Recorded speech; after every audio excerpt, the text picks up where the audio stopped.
کہ ایک ہیں یہ ہمارے جو عبقری صاحب بہت فیمس ہیں، یہ بھی اچھے اسکالر ہیں.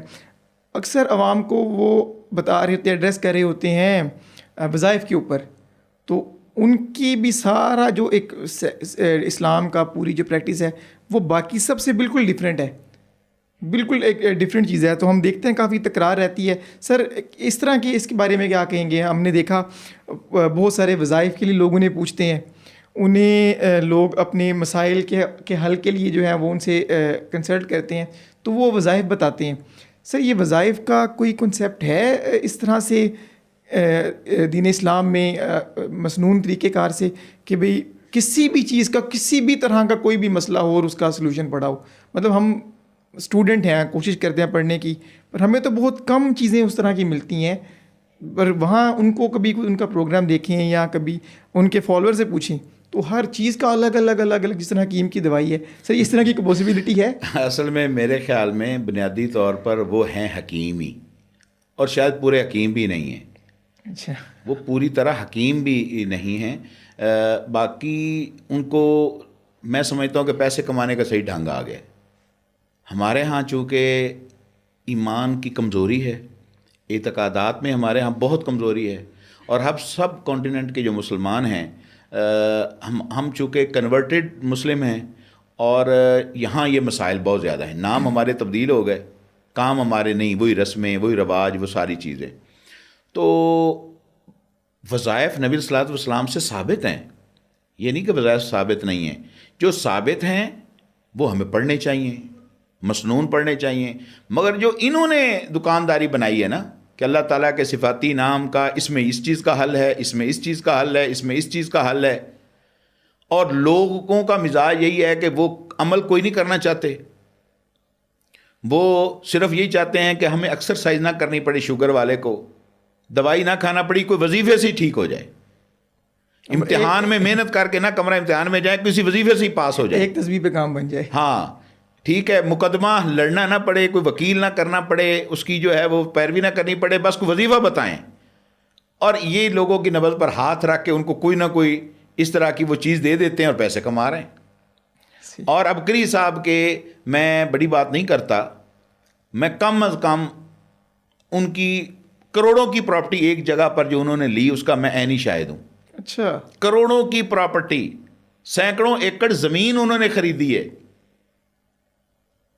اور اگر ان کا بیک گراؤنڈ دیکھیں تو وہ شروع سے انتہائی غریب آدمی ہیں.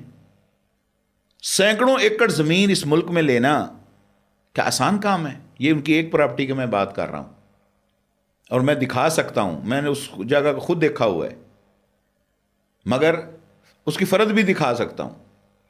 اور اس کے علاوہ جو ان کی پراپرٹی یہ کہاں سے آ رہی ہیں؟ سر یہ آسان طریقہ ہے ارننگ کا. تو میں سمجھتا ہوں کہ دیکھیں، عمل وہی ہے جو نبی صلی اللہ علیہ وسلم سے ثابت ہے، جو نبی سے ثابت نہیں ہے.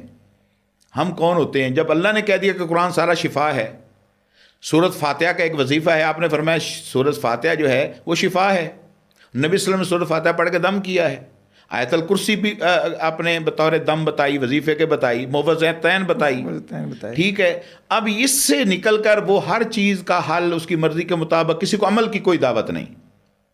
جبکہ حدیث شریف میں آتا ہے کہ نبی صلی اللہ علیہ وسلم ایک باغ میں بیٹھے، حضرت ابو ہریرہ رضی اللہ تعالیٰ عنہ کو آپ نے فرمایا کہ جائیں، جو آپ کو ملے اور وہ لا الہ الا اللہ پڑھتا اس کے جنت کی بشارت دے دیں.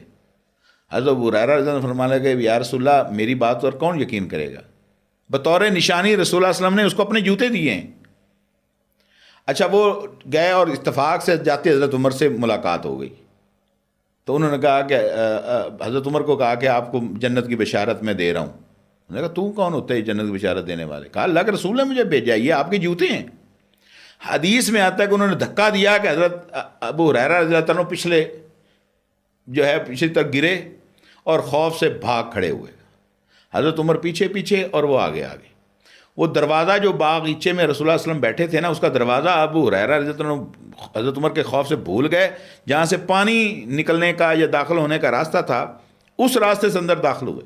نبی السلام نے دیکھا کہ ابو ہریرہ بڑا پریشان ہے اور خوف زدہ ہے. پوچھا اب تو انہوں نے کہا کہ حضرت عمر رضی اللہ عنہ مل گئے، میں نے ان کو یہ کہا، انہوں نے مجھے دھکا دیا اور وہ تو مجھے مارنے کے درپے ہیں. تو حضرت عمر بھی آ گئے، تو انہوں نے کہا کہ یا رسول اللہ یہ ابو ہریرہ نے مجھے یہ کہا. فرمایا ہاں میں نے ان کو کہا. تو حضرت عمر نے کہا یا رسول اللہ لا الہ الا اللہ کی صرف اگر لوگوں کو بتائیں گے تو لوگ عمل چھوڑ دیں گے, لوگ اسی پر بیٹھ جائیں گے. اور یہی ہمارے ہاں ہو رہا ہے کہ علاج کوئی نہیں, محنت کوئی نہیں, عمل کوئی نہیں, بس کوئی وظیفہ کوئی نہ کوئی بتاؤ. اور یہ لوگوں کے کمزور اعتقادات کی وجہ سے کوئی نہ کوئی غیر مسنون وظیفہ بتا کے اپنی ارننگ کر رہے ہیں. تو میں سمجھتا ہوں کہ اس سے باز آنا چاہیے, اور مسنون جو نبی صلی اللہ علیہ وسلم سے وظائف اور چیزیں ثابت ہیں وہ لوگوں کو ضرور بتانی چاہیے, اور لوگوں کو عمل کی جو ہے وہ تلقین کرنی چاہیے.